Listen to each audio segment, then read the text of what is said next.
I'm an upcoming junior at my university. I'm slightly ahead of track to graduate on time, average 4 years. Should I put an emphasis on try and graduate semester early or not worry so much about it? So graduating early, it never really, even though it's a good thing that you're ahead, obviously, but you want to think about what are you gonna do after you graduate, right? So you might graduate, let's say, a semester or a year, let's say a year before everyone else you started with graduates, right? Do you have a job lined up? Do you have anything? What are you gonna do? Are you gonna be, because the point of graduating early is to be ahead, right? You want to get it. If you have a job lined up, then that's great. If you don't, then you might get a job the next year eventually. But then the people that were behind, y'all on the same level, right? So honestly, my recommendation on that's what I would do. I'm not saying you should do it.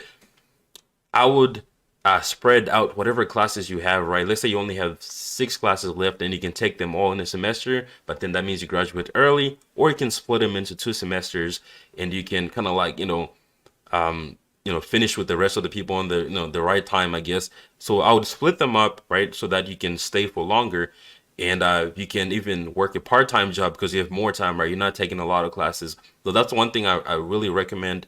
And one thing, the way that I like to look at college, it's a place where, you can strategize, like you have time, right? Most of the time you're not really paying like bills, like, like major bills, right? Most thing you worry about is passing a class. And during that time when you don't, because when you graduate, it's a different type of like world out here, right? There's so many things, so many responsibilities. So when you're in college, I would use, I would want to have as much of that time as possible. And it's going to allow you to strategize, to apply for jobs. You can even start applying for jobs early, if you kind of like extend that time. But I wouldn't really graduate early unless you have something lined up. But if you're just graduating early just to stay at home, then you're kind of like limiting yourself on the networking. Imagine the networking you do at school, right? As soon as you graduate, that goes away. Yeah, you kind of like limit yourself on the networking, which is one of the biggest aspects of college. You limit yourself on that.